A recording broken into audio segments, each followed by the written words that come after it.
Hey everybody, I'm back again. I've got some more ideas. I just want to try to keep us in a position to where we're thinking about being as healthy as possible this holiday. And I don't want to take all the fun away from your Thanksgiving. I always tell my clients that, hey, if there's a day out of the year that I'm not going to give you trouble, it's going to be Thanksgiving and Christmas and your birthday. But the reality is that I truly believe that holidays like this can really set a person off, and it can send them, into 2 months worth of just creating disease inside their body. So if there's a formula, and again, you have to remember that all these years I meet with people every hour, one-on-one. And so I hear their struggles.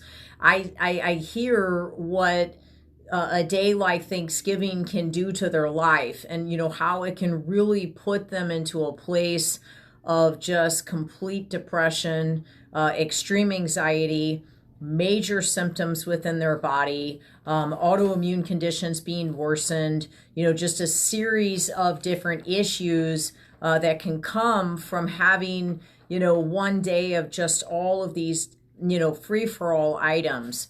If you have the system and you have the ability to be able to have these types of items and you're okay and you're accepting of that and you're willing to take that poison in, you're willing to take those risks, then this probably isn't the message for you. But I work with people that dramatically need assistance and need help with their health, with their weight, and just with being able to be the very best version of themselves that they can be. So I want to talk to you a little bit about, and this is going to be a quick and easy thing. It's a 5-minute podcast. I just want to talk about eating a sauteed, healthy green bean versus a green bean casserole. First thing I want to make sure you understand is when you are eating green bean casserole, please understand that you're eating yeast, that you're eating gluten, that you're eating corn, that you're eating soy, that you're eating dairy, obviously, that you're having MSG. There's MSG in it, monosodium glutamate, also dextrose, and then recognize that you're getting canola oil, soybean oil, and corn oil. I just posted out on my page and on the integrity page what each of those ingredients can actually do to you. So for example, corn oil, soybean oil, and the canola oil in a combination like that, it can actually make your heart rhythm get more erratic. It definitely can cause cholesterol issues. It can cause inflammation all over your body. MSG causes migraines, it causes headaches, it causes brain fog, it causes irritability, it causes swelling, it causes gut issues, it causes skin issues. Gluten is going to cause all of those items that I just listed. Just to give you an idea that, when people say, well, I just had some of the green bean casserole, it kind of seemed like the best choice. It actually isn't. It's just right in line with all the rest of them. So if there's a way that you can make green beans and you can make it taste amazing, why not just do that this year instead? We don't even make green bean casserole anymore in Thanksgiving. I mean, we stopped like 10 years ago because I don't make it, and I'm not going to put yeast and corn and soybean oil and gluten and all those items inside my body just so I could have green beans. It just doesn't make sense to me. So what I normally do is I get the fresh green beans, the full-size green beans. And you don't have to do it exactly my way. You can come up with multiple ways, but this is just the way I typically do it.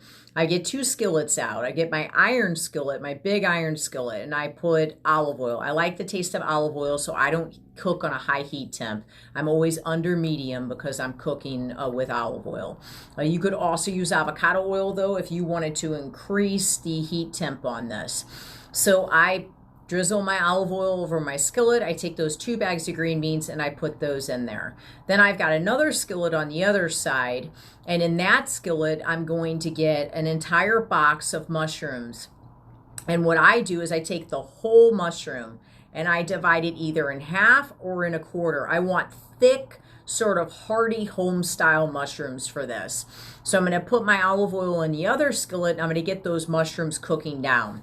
I do not cover my mushrooms because I don't want them to be watery. I want them to, because I think they kind of sponge up the water, the steam.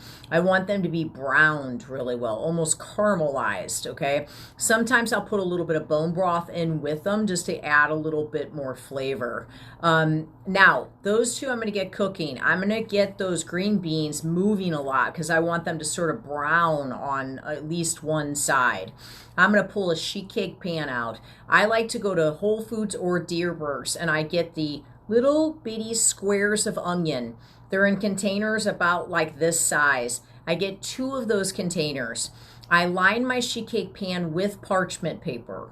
I spread those onions out all the way across that parchment paper. And I want them to be even. That's very important. They need to really not be on top of each other. They need to have their own space. And that parchment paper is going to soak up some of the water. Now, this is another very important factor. Do not drizzle the olive oil on there. Spray the olive oil.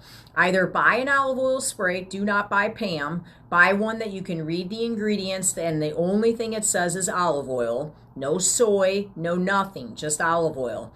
If you don't want to do that, go to Target and buy what's called a misto or get it off Amazon. Pump it, spray your own olive oil, okay?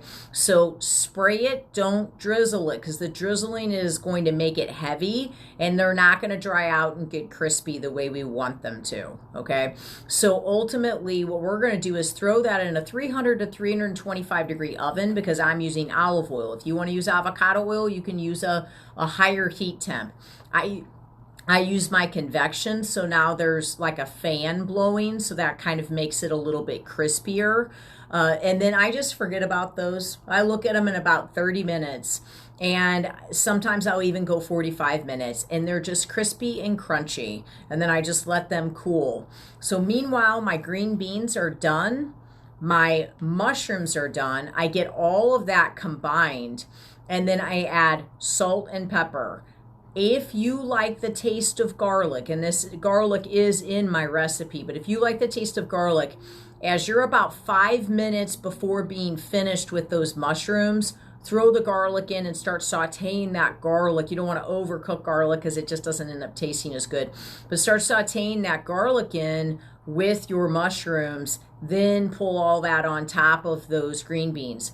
Toss it all together, get you a platter for this. So this is all flat, not built up. Nice and flat where you've got all the green beans spread out on the platter, like an oval platter.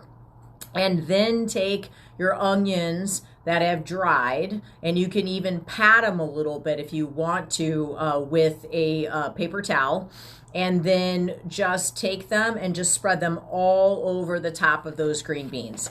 And that's my sauteed green bean and mushroom recipe. If you really want to try to get some type of fried onion ring, get yourself a little batter that you create with almond flour, parsley, a little bit of cayenne pepper, some granulated garlic, granulated onion powder, salt and pepper, and then get yourself a dish of egg white or just egg white and egg yolk. Dip your onions, roll them in that, get you some hot avocado oil in a skillet, and sit there and deep fry the onions in that skillet. You could even bake them that way, but deep frying them is definitely going to make them more like fried onions. You want to do it that way to where they have a more breaded taste. It's going to add more calories, it's going to add more fat, but it's all quality calories, it's quality fat, so there's nothing negative being added to it, and it will add a lot of flavor. Then by all means, go ahead and bread them like that and do that. Now, when you see my recipe, you're not going to see that breading recipe on there. So it's just flavoring the almond flour with whatever you would like, but I like things with a little bit of kick, so I put the cayenne, I like the granulated garlic, the granulated onion, and the salt and pepper. So I really hope that gives you guys some ideas. God bless you all. I hope you have a wonderful, healthy holiday.